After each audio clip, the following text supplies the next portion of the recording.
Salam saudara-saudara yang saya kasih dalam nama Tuhan kita Yesus Kristus.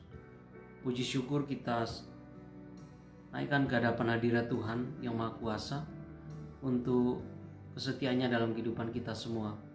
Tidak terasa kita sudah berada di penghujung bulan Maret dan sebentar lagi kita akan memasuki bulan April, bulan di mana kita sama-sama akan memperingati apa yang telah Tuhan Yesus lakukan atau Tuhan Yesus kerjakan bagi dunia atau bagi kita sekalian. Ketika Ia datang ke dalam dunia, mati di atas kayu salib untuk kita sekalian. Sebuah pengorbanan yang luar biasa agung bagi kita sekalian. Satu hal yang perlu kita sama-sama syukuri selama kita ada di dunia ini. Bapak Ibu yang saya kasih dalam nama Tuhan kita Yesus Kristus, pada kesempatan sore hari ini saya mau mengajak kita sekalian untuk merenungkan satu bagian firman Tuhan. Mari kita sama-sama berdoa. Bapa, terima kasih untuk kasih setiamu, terima kasih untuk anugerahmu. Kami bersyukur kalau kami semua masih diberikan nafas kehidupan sampai dengan saat ini. Terima kasih untuk penyertaan, terima kasih untuk semua berkat-Mu ya Tuhan. Dan di kesempatan ini ya Tuhan, kami sama-sama mau merenungkan firman. Tuhan kiranya memberkati kami, menolong kami semua, supaya apa yang kami sama-sama renungkan boleh memberkati akan kami semua dan menjadi pedoman bagi kami semua di dalam mengikut Engkau. Terima kasih ya Tuhan Yesus. Ajarlah kami untuk kami selalu menjadi pelaku firman dimanapun kami berada. Terima kasih, dalam nama-Mu Tuhan Yesus kami berdoa. Amin.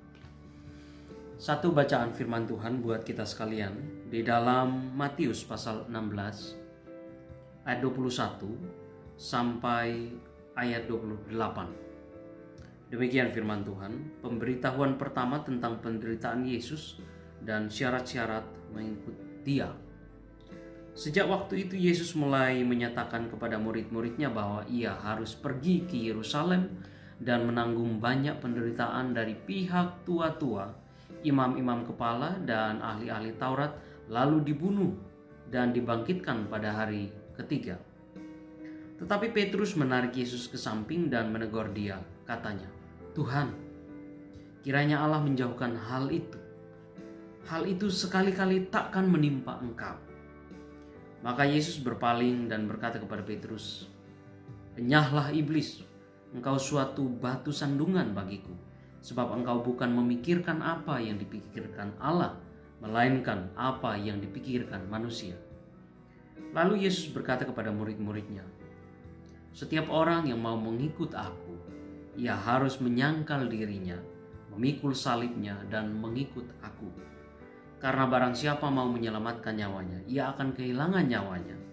Tetapi barang siapa kehilangan nyawanya karena aku, ia akan memperolehnya. Apa gunanya seorang memperoleh seluruh dunia tetapi kehilangan nyawanya? Dan apakah yang dapat diberikannya sebagai ganti nyawanya? Sebab anak manusia akan datang dalam kemuliaan Bapanya, diiringi malaikat-malaikatnya. Pada waktu itu ia akan membalas setiap orang menurut perbuatannya. Aku berkata kepadamu, sesungguhnya di antara orang yang hadir di sini ada yang tidak akan mati sebelum mereka melihat Anak Manusia datang sebagai Raja dalam kerajaannya." Demikian firman Tuhan. Bapak, Ibu, dan saudara-saudara yang saya kasih dalam nama Tuhan kita Yesus Kristus, dalam faktanya saudara, dunia itu atau iblis sangat ingin supaya manusia itu menderita, apalagi anak-anak Tuhan.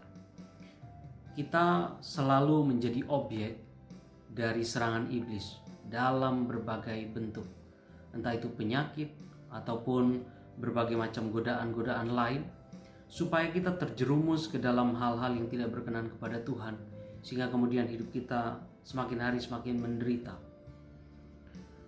Tetapi berbeda dengan apa yang kita baca pada kesempatan sore hari ini terkait kisah Tuhan Yesus dan juga Petrus, orang yang sangat dekat. Mereka adalah sahabat. Ketika Yesus memberitahukan penderitaan yang harus dia alami kepada murid-muridnya, maka Petrus mewakili murid-murid yang ada pada waktu itu berkata bahwa sekali-kali itu tidak akan menimpa engkau. Semoga Allah menjauhkan engkau dari penderitaan itu.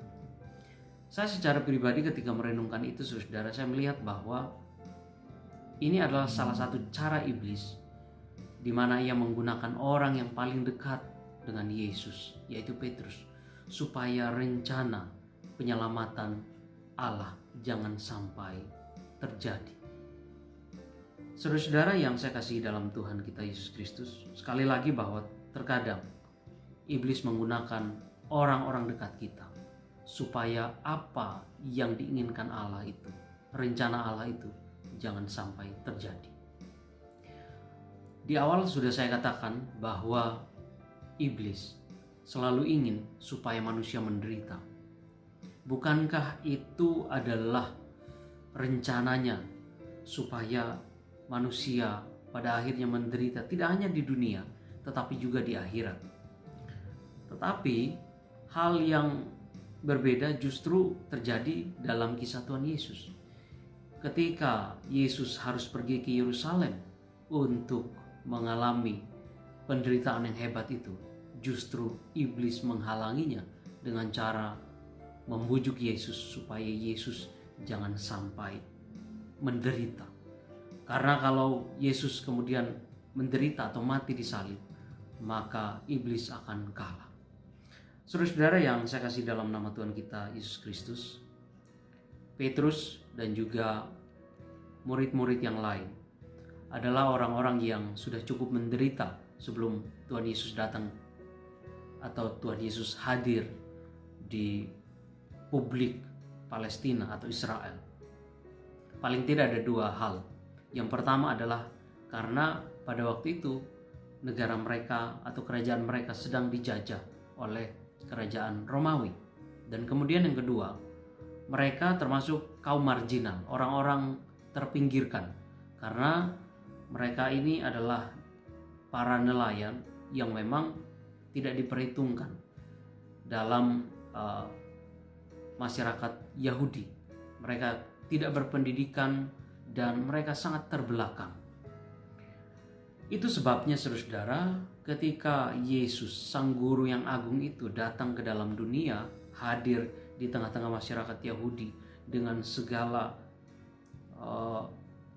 keunikan ataupun segala kebesaran yang dia miliki, itu menjadi sebuah hal yang menyenangkan, atau boleh dikata sebagai sebuah angin segar bagi Petrus dan juga teman-teman yang lain. Apalagi ketika Yesus datang dan kemudian mengajak mereka untuk melayani bersama. Petrus kemudian berpikir bahwa jika memang dia adalah Mesias yang kami nantikan, maka ini akan menjadi sesuatu yang luar biasa bagiku, bagi kaumku, dan bahkan bagi semua orang Israel. Perlu sama-sama kita ketahui bahwa 100 tahun sebelum kedatangan Tuhan Yesus, ada seorang yang bernama Yudas Makabe itu pernah memimpin sebuah pemberontakan melawan orang-orang Romawi.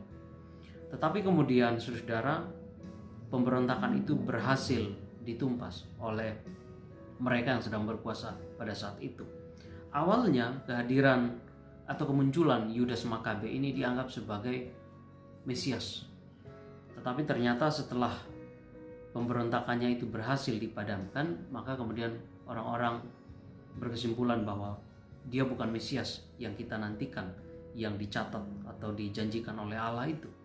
Tentu ada Mesias yang lain. Nah, ketika Yesus kemudian datang, Yesus hadir, maka semua orang sangat yakin bahwa dia adalah Mesias yang memang kita nantikan selama ini. Ketika dia memberi makan kepada 5.000 orang, Yohanes mencatat bahwa pada waktu itu mereka sudah bersiap-siap untuk mengangkat dia menjadi raja atas Israel. Tetapi Yesus kemudian menyingkir daripada mereka. Bapak, Ibu, dan saudara-saudara sekalian, cerita sebelum Yesus menyatakan atau memberitahukan penderitaan yang harus dia alami itu didahului dengan sebuah kisah ketika Yesus bertanya kepada murid-muridnya, "Menurut kamu siapakah aku?" Petrus mewakili murid-murid berkata, "Engkau adalah Mesias yang dijanjikan Allah itu." Ketika Yesus mendengar jawaban itu, maka di dalam ayat-ayat selanjutnya dikatakan, mulai saat itu Yesus menyatakan kebenaran kepada mereka bahwa aku harus mati, aku harus pergi ke Yerusalem, di sana aku ditangkap, dibunuh, disalibkan. Bapak Ibu yang saya kasih dalam nama Tuhan kita Yesus Kristus, tentu Yesus ini berbeda dengan pemimpin-pemimpin yang ada hari ini. Jika pemimpin-pemimpin hari ini berkata, kamu kalau mendukung saya atau kalau kamu memilih saya, kamu mau menjadi pengikut saya, maka saya akan menjanjikan hal-hal yang enak untuk kamu nikmati. Tetapi Yesus berbeda dengan pemimpin-pemimpin zaman sekarang. Yesus justru menjanjikan penderitaan kepada murid-muridnya. Dia berkata di dalam ayat yang 24, setiap orang yang mau mengikut aku, ia harus menyangkal dirinya, memikul salib, dan mengikut aku. Apa maksud dari perkataan Tuhan Yesus itu, saudara? Maksudnya adalah tentang penyangkalan diri. Yesus ingin supaya setiap orang yang mau menjadi muridnya harus menyerahkan diri pada kehendak Tuhan. Yesus juga menginginkan supaya setiap kita yang mengaku sebagai muridnya harus benar-benar menyerahkan kasih sayang kita, bahkan tubuh dan jiwa kita hanya untuk Tuhan. Arti dari penyangkalan diri itu juga, saudara, seseorang atau seorang murid itu dituntut supaya tidak hanya atau tidak mencari kepentingan atau kebahagiaannya sendiri, tetapi kepentingan atau kebahagiaan Allah. Bapak Ibu yang terkasih dalam nama Tuhan kita Yesus Kristus, kalau kemudian kita merenungkan kembali kasih sayang Tuhan buat kita semua, ada begitu banyak hal yang kita sudah terima dari Tuhan. Berkat-berkat jasmani maupun berkat-berkat rohani. Polikarpus, salah seorang tokoh gereja, ketika di masa tuanya menjelang kematiannya, ketika ia mau dibunuh karena imannya kepada Kristus, ada seorang prajurit yang berkata kepadanya, syarat untuk kamu tidak dibunuh itu hanya sederhana. Cukup engkau berkata bahwa Yesus itu bukan Tuhan, maka engkau akan bebas dari kematian, dari penghukuman. Tapi kemudian Polikarpus menjawab, 80 tahun aku hidup di dunia ini. Ada begitu banyak berkat yang aku dapatkan dari Tuhan. Masakan aku harus menyangkali kasih setianya itu? Dan kemudian menurut tradisi gereja, Polikarpus kemudian dibunuh. Yesus juga melanjutkan dengan berkata, setiap orang yang mau menjadi muridku harus memikul salibnya. Saudara, ketika orang akan dihukum dengan cara disalib, dia itu biasanya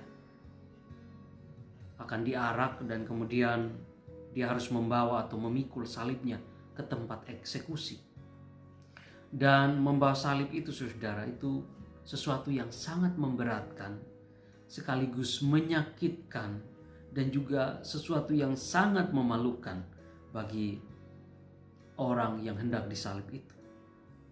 Jadi saudara, ada hukuman tambahan di situ. Tidak hanya memberatkan, tidak hanya menyakitkan, tetapi memalukan. Kita tahu kisah tentang Tuhan Yesus. Ketika dia diarak, dia dibawa ke Golgota. Ada begitu banyak orang yang mencemooh dia. Katanya engkau Mesias, katanya engkau anak Allah. Selamatkanlah dirimu dari hukuman itu. Saudara-saudara yang terkasih dalam nama Tuhan kita Yesus Kristus, dari sini maka kita sama-sama belajar bahwa Yesus menginginkan supaya kita belajar untuk bertekun di dalam Dia. Di dalam mengikut Tuhan itu tidak ada yang mudah, tidak ada yang gampang. ketika seseorang hendak melakukan kehendak Tuhan, terkadang mungkin dia akan ditolak, dia dicemooh, dia dikucilkan, dia tidak dianggap. Tetapi Tuhan kemudian berkata bahwa kita harus menjadi orang-orang yang benar-benar hanya melihat kepada kehendak Tuhan.